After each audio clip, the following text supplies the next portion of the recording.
Muy bien, buenos días. Excelentísimo señor alcalde, autoridades todas, amigos y amigos.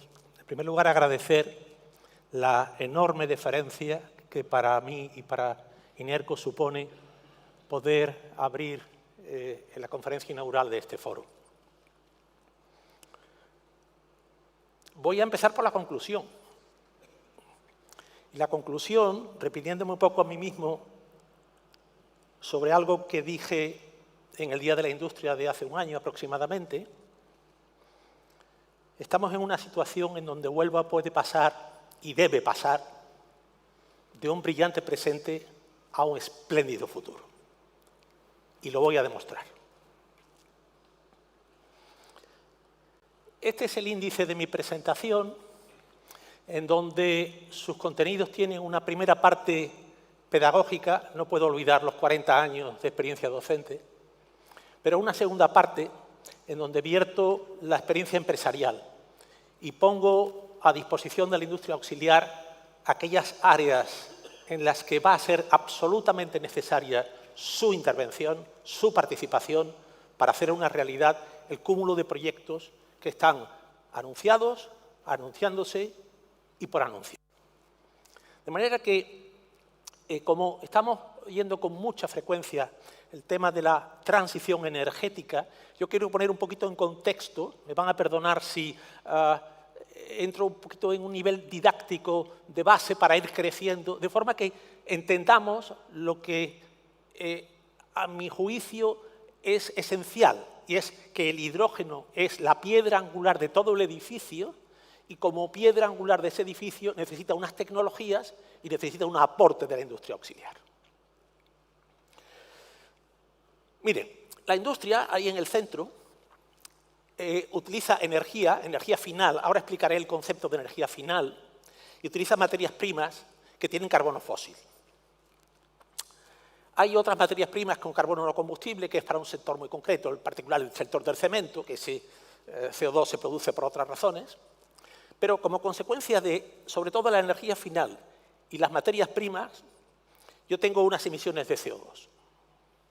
Puesto que el objetivo es descarbonizar, que a mi juicio necesita una precisión adicional, que es desfosilizar, porque nos va a hacer falta CO2, ya lo veremos después, y electrificar, mi objetivo es cómo, entre comillas, atacar la energía final y las materias primas para que esos CO2 de proceso, de combustiones directas y de electricidad se reduzcan drásticamente.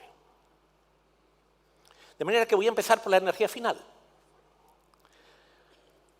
En el centro tengo energía final. La energía final es la energía que usan los sectores, en particular, en este caso, la industria. ¿Y para qué utiliza la energía final la industria? Para conseguir lo que se llama energía útil. ¿Qué es la energía útil? Pues la posibilidad de mover motores, calentar corrientes, enfriar corrientes, producir vapor. Ese es su objetivo. Y para eso se basa en una serie de vectores que están ahí suficientemente conocidos. Fuel oil, biogás, GLP, gas natural, gasoil.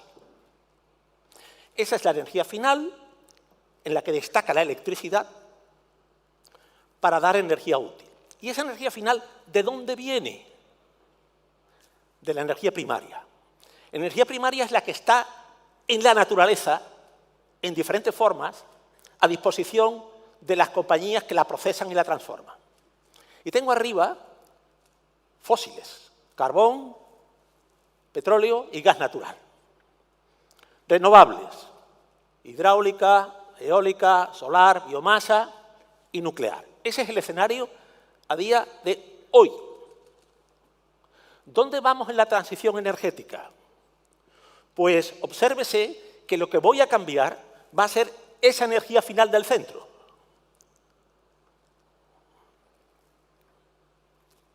Y apareció el hidrógeno. Y ya no aparece ahí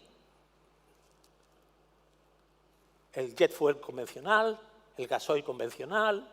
No, aparecen una serie de productos que en la mayoría de los casos le pongo por delante metanol, para indicar que tienen una procedencia eléctrica. Y a la izquierda, ¿qué quedan de las energías primarias tradicionales. Carbón tachado, efectos prácticos en la Unión Europea, en la mayoría de los países. Los derivados del petróleo, llamados también a extinguir. Gas natural, le pongo un interrogante porque vamos a seguir necesitando gas natural durante un cierto tiempo hasta que las tecnologías renovables y los almacenamientos de energía sean capaces de dar satisfacción completa a todo un sistema eléctrico, que tardará.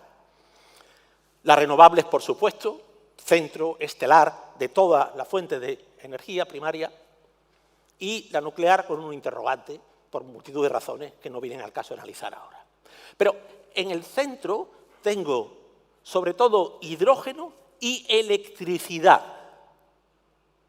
¿Para dar qué? La misma energía útil que necesita la industria. La misma. La industria se necesitará seguir moviendo motores, calentando corrientes de proceso y produciendo vapor. De manera que obsérvese que mañana el centro ha cambiado y por ende ha cambiado las fuentes de energía primaria de las que obtengo esa energía final. Si recordamos hace 3 pantallas, la industria tenía los insumos de energía final y las materias primas. Las materias primas también son fuentes de CO2 en su proceso de conversión. Por consiguiente, lo que procede ahora es ver qué pasa con las materias primas. Hoy, la industria química y petroquímica y la industria de los combustibles, para fabricar, a la derecha lo tengo, plástico, fibras, elastómeros, recubrimientos o movilidad y transporte, ¿qué utiliza? Utiliza gas natural, gases licuables del petróleo y naftas. Eso es lo que hace la industria química y petroquímica. Y la industria de los combustibles, petróleo, aceites vegetales, tenemos una experiencia reciente de Cepsa en el Parque Energético La Rábida, produciendo HVOs, es decir, aceites vegetales hidrogenados, y metanol para fabricar movilidad y transporte. Eso es hoy. Claro, como todas estas fuentes de la izquierda tienen carbono, el proceso de transformación va a dar carbono. Pero llamo la atención al cambio que se va a producir mañana, porque no solo va a afectar a los productos intermedios, sino que va a afectar a las materias primas. Y aparece ahí electricidad, agua y CO2. Electricidad, agua y CO2. Para las dos. Añado biogás y añado aceites vegetales. En el centro, qué casualidad, aparece de nuevo el hidrógeno. El hidrógeno, metanol, amoníaco, fuels. Objetivo, obtener los mismos productos a la derecha. Hay una comunicación de la Comisión Europea en donde se indica que para 2030 el 20% del carbono que se incorpora a aquellos plásticos, fibras, elastómeros, movilidad y transporte tiene que ser carbono reciclado. Luego hablaré un poquito más de este tema. Luego, la transformación es enorme. Es enorme porque además aquí queda incluso más patente que en el caso anterior. En el caso anterior de energía final simplemente seleccionamos algunas de las fuentes de energía primaria, nos quedamos fundamentalmente con renovables. Pero aquí el cambio de paradigma es total. Es que las materias primas cambian. Es que son electricidad, renovable, agua y CO2. Hay una recreación que a mí me encanta, un esquema virtual que pone eso de manifiesto, pero de una manera absolutamente clara. Obsérvese a la izquierda, agua, electricidad y CO2. Son los insumos de la industria. Y a la derecha, ¿qué hay? Agricultura, productos químicos intermedios, movilidad, residencial y servicios. ¿Qué entra ahí? Agua, electricidad y CO2. No aparece para nada un derivado petrolífero, no aparece para nada un gas natural. Y fíjense que tenemos planta de hidrógeno, nuclear, en el centro, plantas de metano, metanol, amoníaco, almacenamiento de hidrógeno, hidrógeno que se inyecta al la red de gas natural, al hablar un poquito de eso, y una refinería que procesa esos productos para adaptarlos a las necesidades de las especificaciones. Con lo cual, el cambio es tan grande que evidentemente va a llevar tiempo, esfuerzo, inversión, pero supone una fuente de oportunidades descomunal.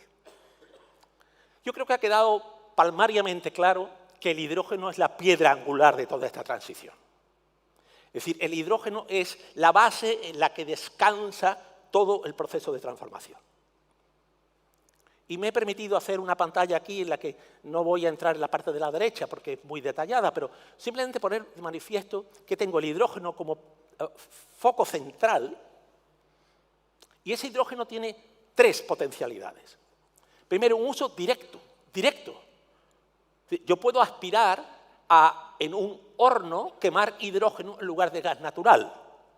No es inmediato, hay que cambiar los sistemas de combustión, pero es factible. Inversión, desarrollo, no están todavía los quemadores disponibles, llega. Puedo utilizarlo en la industria química y, ojo, muy interesante, producción de electricidad. Es decir, aunque los rendimientos son pobres, yo puedo generar hidrógeno a partir de electricidad, almaceno el hidrógeno y, llegado el momento, ese hidrógeno lo alimenta una turbina de hidrógeno y produzco electricidad de nuevo. Me puede servir como sistema de almacenamiento de exceso de electricidad renovable. Eso tiene muchos factores y pérdidas de rendimiento asociados, pero no entremos en ello ahora. Línea central. ¿Me hace falta CO2? Tengo en preparación un artículo que se llama el CO2 de villano a héroe. Porque nadie quiere hablar del CO2, pero es que el CO2 nos hace falta.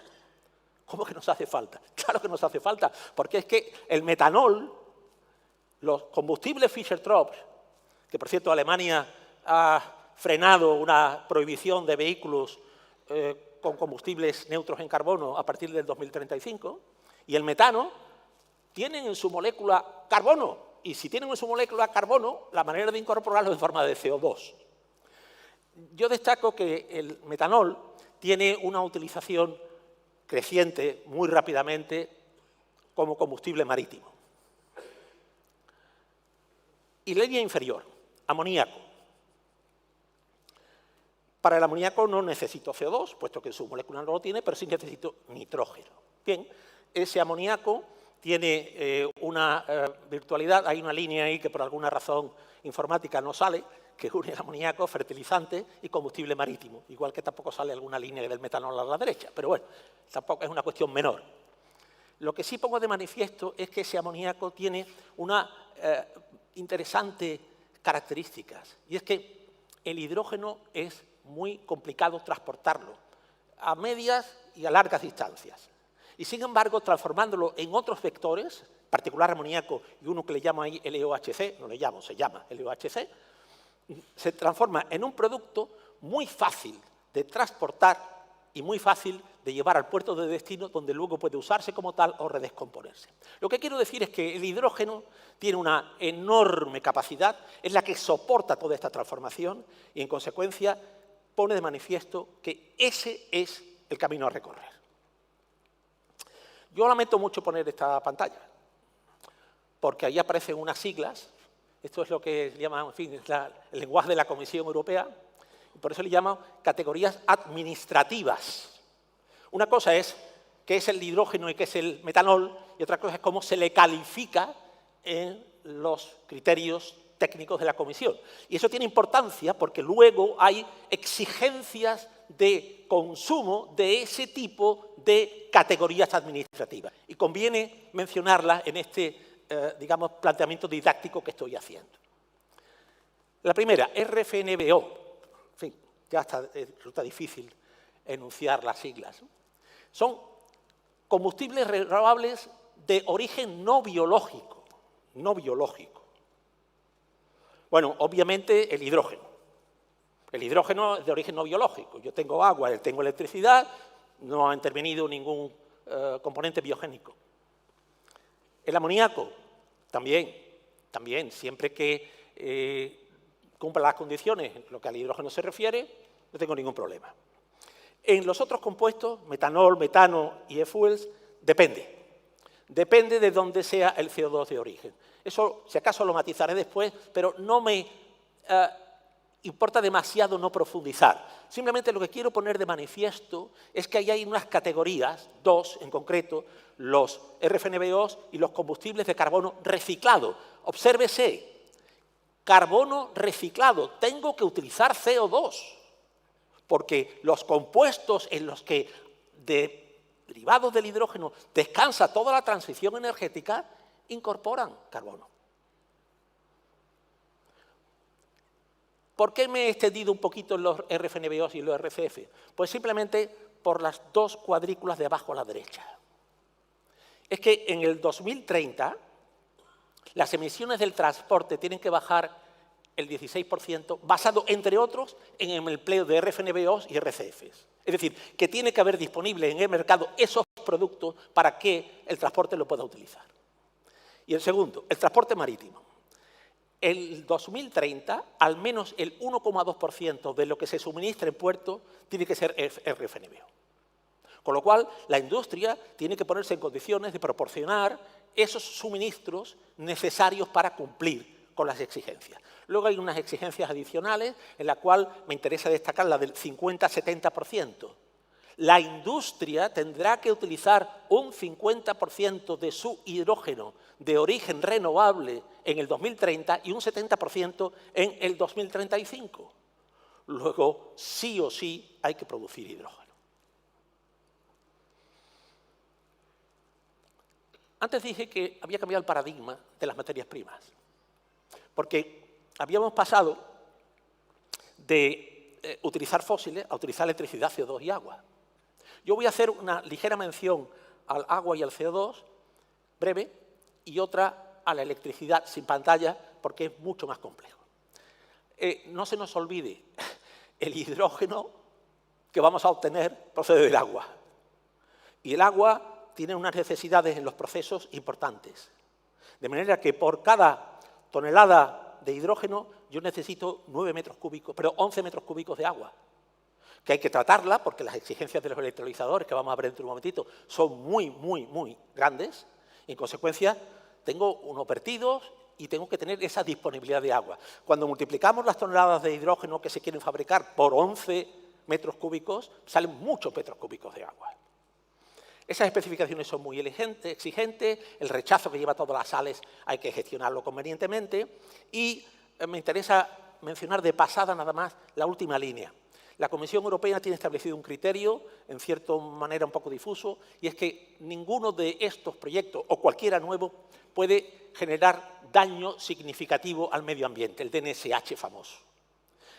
Repito, en algunos casos hay medidas concretas, en otros casos son no dañar a los ecosistemas, propiciar la agroeconomía circular, no gestionar mal los recursos hídricos, no estresar los recursos hídricos de la zona. Son cuestiones muy difusas, pero que hay que tenerlas en cuenta, porque si no se tienen en cuenta y no se cumplen, no hay acceso a financiación europea de este tipo de proyectos. El CO2. El CO2 he puesto de manifiesto que es imprescindible. En principio podríamos pensar que ese CO2 tiene que ser de origen renovable, aunque con limitaciones, por ejemplo, de la biomasa a la derecha, y algo que yo personalmente no termino de ver, pero que avanza, que es capturar el CO2 del aire, en donde la concentración es el 0,04, por eso lo he puesto en rojo. Pero en fin, sin entrar en disquisiciones de si eso termodinámicamente tiene sentido, mucho consumo energético, me interesa el recuadro rojo. El recuadro rojo indica que en un acto delegado que ha estado en discusión durante un año y que se ha publicado hace escasamente 2 semanas, el CO2 fósil puede utilizarse para fabricar productos como los RCFs, siempre que se cumpla un criterio que está ahí arriba, en donde la huella de carbono tiene que tener un determinado valor. Yo hago mi balance, si cumple, no me importa que haya venido de la fabricación de cemento hasta el 2040. Es una dosis de realismo. Yo no puedo pretender transformar la industria en 8 años, 7 años, y pretender que haya CO2 de origen aire, origen biomásico, con reservas, suficiente, si es que no lo hay. Luego, en un ejercicio de realismo, la Comisión ha admitido, queda el paso final, que ese CO2 fósil pueda ser utilizado para fabricar metanol. Y eso es desde mi punto de vista, una excelente noticia, porque el CO2, como he dicho, pasa de ser un villano por el que hay que pagar derechos de emisión a un héroe que permite la transformación energética. El tercer factor era la electricidad. Yo no quiero entrar en los detalles porque son técnicamente muy complejos sobre la antigüedad de las plantas que producen electricidad con respecto a los electrolizadores, correlación temporal, no quiero entrar ahí. Lo que sí es muy importante, centrándome en el caso de Huelva, es que hace falta las infraestructuras. Las infraestructuras necesarias para que ese ingente consumo eléctrico, demanda eléctrica que se va a producir, se pueda ver satisfecha. Porque no podemos montar un edificio en el que uno de los 3 cimientos, agua, electricidad, CO2, le falta. Evidentemente, el edificio colapsa. Luego, yo, conocedor de las dificultades que ese proceso conlleva, desde el punto y hora en que las infraestructuras son de competencia estatal y hay su planificación y su proceso de toma de decisiones largo, llamo la atención a que ese aspecto en particular puede ser lo que le llaman los ingleses un showstopper, es decir, una parada del show por ausencia de producción de electricidad en las ingentes cantidades. Entramos ya subiendo un poquito digamos, el nivel didáctico en la fabricación de hidrógeno electrolítico. Esto es muy visual, muy rápido y se trata simplemente de poner de manifiesto cómo esto se aborda. Yo he escogido aquí una tecnología en concreto, la de membrana polimérica y otras alcalinas. Las dos comerciales en este momento son esas dos, la PEM y AM. He escogido un ejemplo, simplemente para poner de manifiesto cuán distinto de una planta de las que estamos acostumbrados a conocer y ver es la fabricación de hidrógeno electrolítico. Yo tengo a la izquierda una celda, la celda se monta en módulos o stacks. A la izquierda el robot lleva una celda que la está montando en un stack, en un apilamiento, en una serie de módulos.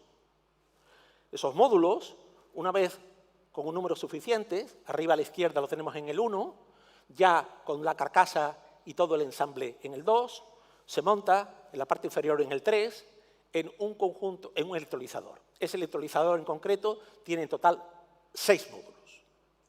Fíjense entonces que vamos por una acumulación de elementos. Primero tengo la celda, luego tengo el módulo, luego tengo el electrolizador. Esto es un esquema de ingeniería real.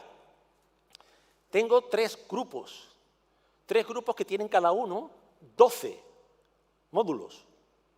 Tengo un electrolizador que tiene en total aproximadamente 3 por 18 megavatios. En realidad son 3 por 17,5. Y ese número es importante por una de las últimas pantallas. Obsérvese que eso tiene aproximadamente 50 por 50. Quiere decir que si yo tengo una planta de 200 megavatios, tengo 100 por 100 metros. En una estructura que no se parece en nada a las que podemos ver cuando pasamos por la carretera del polígono Nuevo Puerto. Eso es otra cosa. Eso es otra cosa, completamente distinta.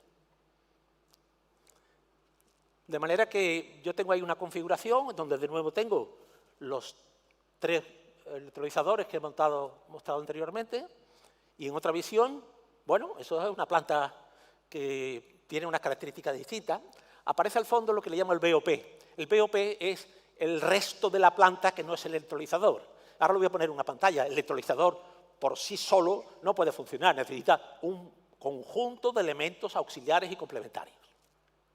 En particular la refrigeración, porque necesito evacuar calor de la electrólisis y eso implica necesidades adicionales de agua para refrigeración, que se pueden abastecer básicamente de 2 o 3 maneras, uno con torre de refrigeración, otro con aire y otro en circuito abierto si hay un cauce receptor suficientemente capaz. Esto es muy técnico, yo no voy a entrar aquí, yo simplemente quiero poner que lo que acabo de mostrar es solo el bloque gris del centro. Y todo lo demás es lo que hace falta para que el electrolizador funcione.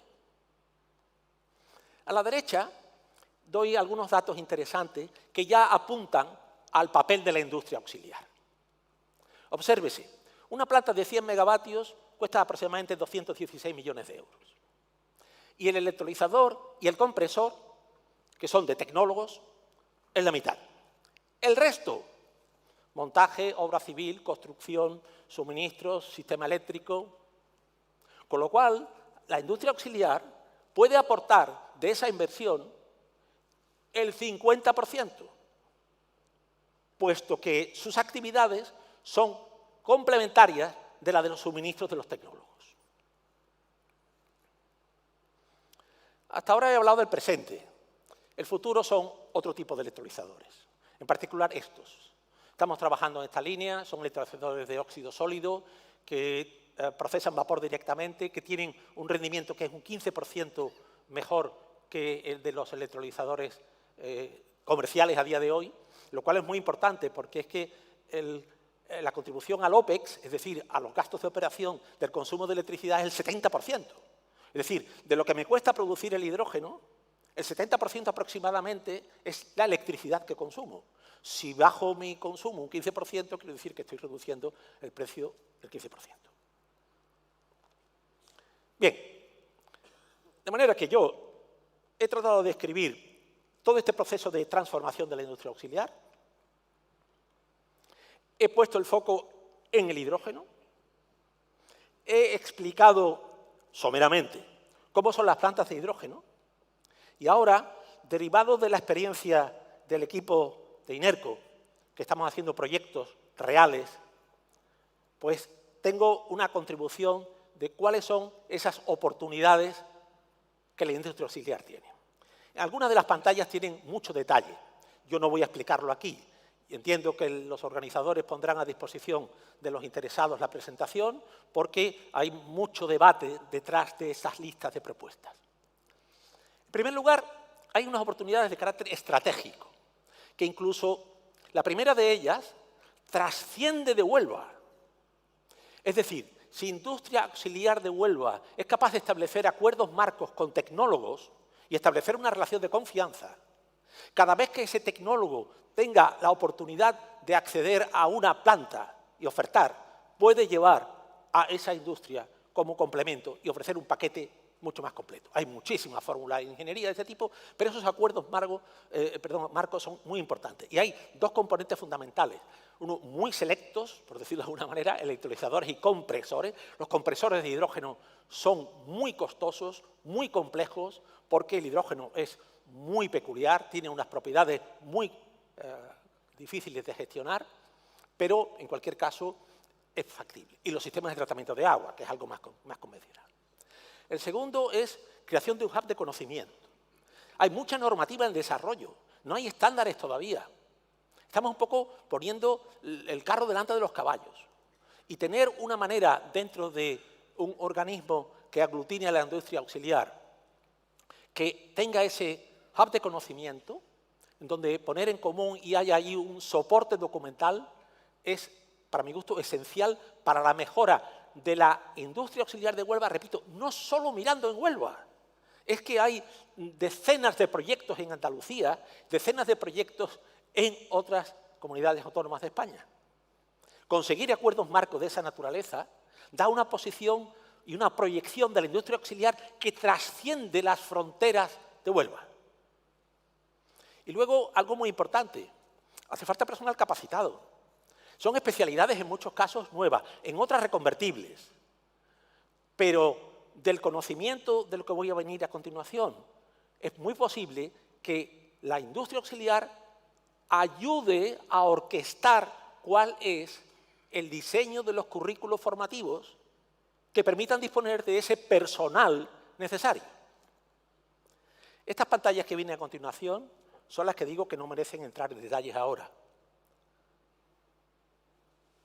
Yo no voy a entrar. Lo que sí veo es que en construcción y montaje hay unas oportunidades. Es una construcción distinta, pero no tan distinta en el fondo. Mantenimientos de muchísima naturaleza, de equipos a presión, de almacenamiento, de sistemas eléctricos, de la red contra incendios, instalaciones de tratamiento de aguas. Algunas cosas son similares a las que se hacen hoy con otro tipo de enfoque y otras son totalmente nuevas. Y para esas hay que prepararse, porque la industria tractora va a necesitar de esas capacidades. Suministros. Bueno, no voy a entrar, pero ahí hay un listado de suministros, repito, derivado de la experiencia real. ¿Qué es lo que hace falta para que esa planta, más allá del electrolizador y del compresor, funcione? Pues todas estas cosas. Pues hay que ponerse en condiciones de venderlas y de suministrarlas. Y ahí está la oportunidad. Mientras antes se identifique y antes se doten a las empresas de esas capacidades, mejor será la posición competitiva. Repito, no tiene sentido en el ámbito de esta conferencia entrar en este tipo de detalles, pero repito, entiendo que puede estar a disposición. Bien, estamos entrando en la parte final. He planteado la transición, he planteado el papel nuclear del hidrógeno, he planteado cómo se produce el hidrógeno, he planteado qué oportunidades hay para la industria auxiliar y ahora voy a llevarme todo eso al ecosistema industrial de Huelva y la transición energética. Primero, las empresas y las factorías. Estamos en un entorno excepcional. Compañías comprometidas con la descarbonización, sin ninguna duda. Hojas de ruta, planteamientos a futuro, diseño de acciones, calendario de inversiones. Algo único, una complementariedad, la voy a poner de manifiesto después en 2 pantallas gráficamente, una simbiosis en donde muchas de las industrias requieren de materias primas que proceden de otras y producen a su vez productos que utilizan esas de las que adquirieron las materias primas. Es una combinación perfecta. No es casual, esto se ha generado a lo largo de los años, en donde evidentemente cuando alguien necesitaba una materia prima, pues se ha ubicado cerca de donde la materia prima se fabricaba, por razones obvias. Pero es que eso gana en importancia en el momento actual. Los procesos de descarbonización, estas industrias, muchas de ellas están fabricando, por ejemplo, desde hace mucho tiempo, biodiesel. Con lo cual, el tema de la descarbonización no es una novedad. La trayectoria industrial tiene decenas de años en la mayoría de las factorías. La capacidad técnica está fuera absolutamente de toda duda de estas compañías. Y, desde luego, el compromiso de desempeño ambiental, como lo acreditan las memorias de sostenibilidad de AIQB año a año, está claro. Este es las empresas y las factorías. En segundo lugar, el entorno en que esas empresas y factorías se insertan. El impacto socioeconómico de AIQB es extraordinario, como repito, acreditan esas memorias. La industria de servicios auxiliares, que es el foco de la jornada de hoy y mañana, son de alta capacitación porque la empresa tractora lo ha demandado así y eso ha llevado a que la necesidad ha generado la capacidad. El suelo industrial es susceptible de ampliación. Tiene sus cuestiones a resolver desde el punto de vista urbanístico, desde el punto de vista de usos, pero es susceptible de ampliación, hay suelo. Desde luego, esa trayectoria de mejora de la imagen verde de la industria y su compromiso con la sostenibilidad se ve acrecentado con esta apuesta por la transición energética y la descarbonización. Lo he mencionado antes, nuevas oportunidades de creación de empleo cualificado. Son absolutamente necesarias. Unas nuevas, otras adaptadas de las existentes, pero sobre todo que hay una capacidad de formación. Lo ha mencionado antes el señor alcalde, la Universidad de Huelva. Tenemos la Universidad de Huelva, tenemos ahí la necesidad de crear esos ciclos formativos, vamos a diseñarlo, vamos a ponerlo en marcha, pero además de forma muy rápida, porque esto avanza y muy rápidamente. Y finalmente, también ha sido mencionado antes, la ubicación e infraestructuras. Para el tráfico marítimo, la ubicación del puerto de Huelva es excepcional. Hay una infraestructura portuaria de primer nivel, 3.600 metros ampliables de muelle y 14 pantalanes, adaptados especialmente al tráfico de graneles líquidos, que es que al final la mayoría de esos productos van a ser líquidos. Luego, está muy bien preparado el puerto de Huelva para eso. Hay el margen para incrementar el negocio de bunkering, es decir, podemos, buques que transiten por la zona pueden ser suministrados, por ejemplo, con amoníaco con metanol para continuar su tránsito y, desde luego, con esas capacidades de la infraestructura portuaria, el margen para incrementar la exportación de graneles líquidos es claro. Y, además, el terreno en concesión en el puerto también tiene un margen.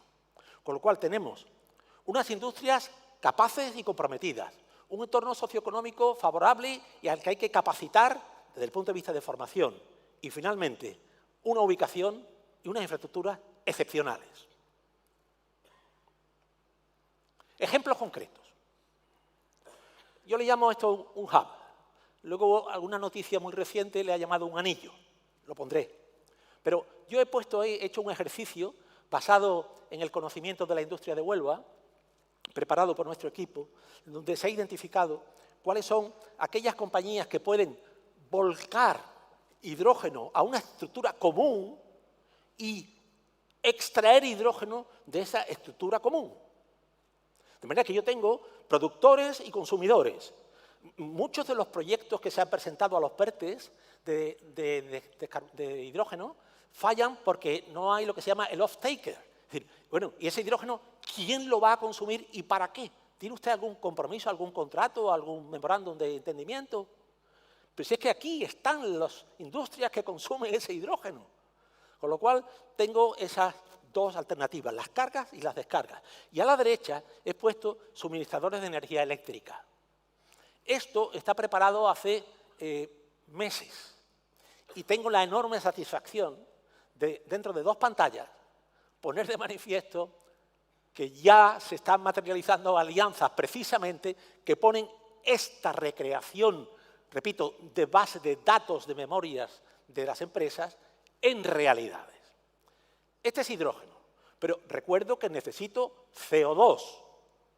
Luego también es posible concebir un hub de CO2, en donde hay compañías que vierten CO2 y compañías que toman CO2. Obsérvese que en algunos casos son las mismas, porque una compañía puede en un momento determinado necesitar más CO2 del que produce, no vierte y toma, pero sin embargo hay otra que sí puede estar haciéndolo. Ahí hay una serie de ejemplos, repito, que dentro de un momento, en las siguientes pantallas, vamos a ver que están ya puestos en práctica. Yo he querido poner aquí una pantalla de que esto no es teoría. El puerto de Dunkerque, esto ya está en diseño. Ya está en diseño. Con una ventaja geográfica hacia el Mar del Norte, pero que no, de alguna manera, desmerece la ventaja geográfica del sur de España. Porque el tránsito por el estrecho de Gibraltar es extraordinariamente importante. De manera que el puerto de Dunkerque, no vamos a entrar en los detalles, tiene toda esta configuración. ¿Veis? Corrientes de hidrógeno, corrientes de CO2, corrientes de electricidad y barcos que exportan hidrógeno, exportan CO2, importan CO2. Todo es posible. Y eso ya está en diseño y con financiación del Fondo de Innovación Europeo, el Innovation Fund. Estoy terminando. Noticias. 25/1. Cepsa, Enagás Renovable y Alter Enersum. El Valle Andaluz del Hidrógeno. Alter Enersum, 200 megavatios a suministrar a Cepsa, fotovoltaicos, para la producción de hidrógeno. Segunda noticia, 22/2. Obsérvese, anillo de hidrógeno, le llama la noticia de prensa de Fertiberia Cepsa. Yo le llamo un hub, es lo mismo. Es un anillo de hidrógeno en donde hay productores que vierten, consumidores que toman. Tiene su gestión, hay que organizarlo, pero idealmente es enormemente atractivo porque yo tengo una fuente asegurada de hidrógeno y tengo unos consumidores asegurados de hidrógeno. Cepsa y Fertiberia, bueno, evidentemente Fertiberia necesita grandísimas cantidades de hidrógeno porque su producto esencial de partida es el amoníaco y si el amoníaco tiene que ser renovable, verde, pues el hidrógeno tiene que serlo. Y tercera, 24/2, nada, 10 días. Resolución del PERTE de cadena de valor de grandes demostradoras. Cepsa recibe para 52,5 megavatios de hidrógeno en el parque energético La Rábida 15 millones de euros. Esto ya es una realidad. Obsérvese cómo se parecen los 3 por 18, 54, con los 52,5. Y lo dejo ahí sin entrar en más detalles. De manera que estamos en una situación en donde realmente esto ya está aterrizando. Ya hay dinero de la Comisión Europea, del famoso Next Generation este que tanto se hablaba y que nadie veía por ningún lado, ya hay dinero para plantas de hidrógeno en Huelva. Estoy terminando. Conclusiones y resumen. Las conclusiones no dejan de ser más que un repaso general de todo lo que he planteado. tenemos una enorme transformación. Las nuevas materias primas, no me canso de repetirlo, pero a veces esa idea insistente cala: electricidad renovable, agua y CO2, biogás, extraordinariamente importante, y aceites vegetales. Es fabricar hidrógeno, amoníaco y metanol, es tecnológicamente posible. Tecnológicamente. Otra cosa es la cuestión económica del último punto. El empleo de fósil se va a reducir, nuevas categorías, los famosos RFNO y RCFs, ¿qué le vamos a hacer? Es la terminología. Y yo no he querido entrar hoy, porque requiere un análisis muy detallado y muy profundo. Hay un problema de precios. El hidrógeno renovable es más caro que el hidrógeno gris a día de hoy.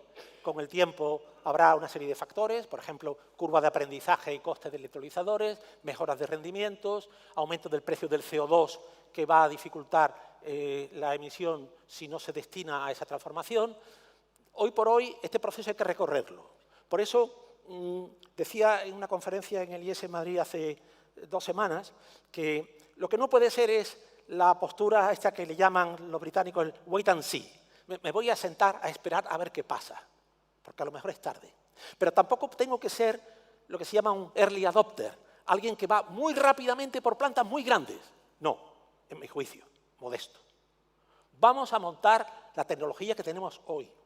La tecnología de mañana será un X% más eficiente. La de pasado, un Y% más eficiente. Y así sucesivamente. Y voy siguiendo el avance del desarrollo tecnológico. Segundo grupo de conclusiones sobre el ecosistema industrial de Huelva y la transición energética. No me voy a repetir el compromiso con la sostenibilidad de las empresas. Hay una enorme simbiosis. Yo creo que los 2 hubs que he mostrado lo ponen de manifiesto. No he entrado en un magnífico cuadro que tiene IQB en su página web, que es todas las interrelaciones entre productos, insumos de las diferentes industrias del polo. No es el objetivo. Hay empresas tractoras. Un parámetro que me interesa muchísimo, la seguridad industrial. Para muchos sectores distintos de los que están ubicados en Huelva, el hidrógeno es una nueva sustancia a gestionar, a aplicar prescripciones de seguridad.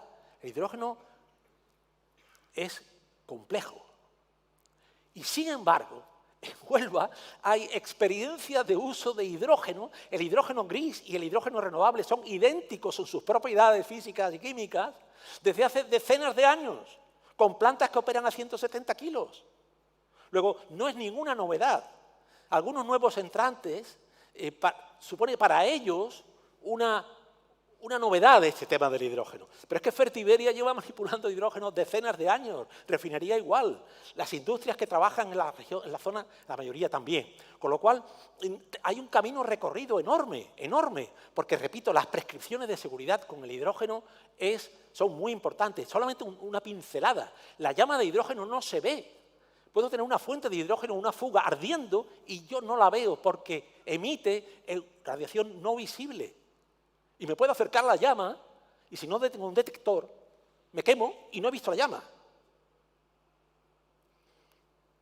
Hay capacidad propia en las industrias y la industria auxiliar, pero eso sí hay que adecuarla rápidamente. Y espero que mi humilde contribución en las 3 pantallas de oportunidades pueda servir para catalizar. De ahí se pueden derivar grupos de trabajo, se pueden derivar acciones, digamos, complementarias, porque evidentemente no toda la industria auxiliar puede dar satisfacción a todas las necesidades, pero sí incluso alianzas entre las diferentes industrias auxiliares para ofrecer un paquete conjunto a esos tecnólogos dentro de un acuerdo marco. Y ya hay acciones en marcha. Y estoy terminando. Dejo unos segundos, tiene demasiado texto en la pantalla.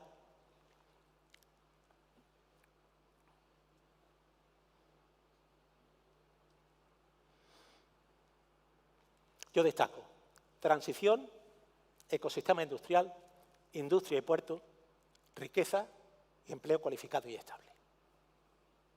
Y termino como empecé. Creo sinceramente, que he acreditado que esa conclusión referente a que Huelva tiene la gran oportunidad y debe aprovecharla para pasar de un brillante presente a un espléndido futuro. Vamos a trabajar para ello. Muchas gracias.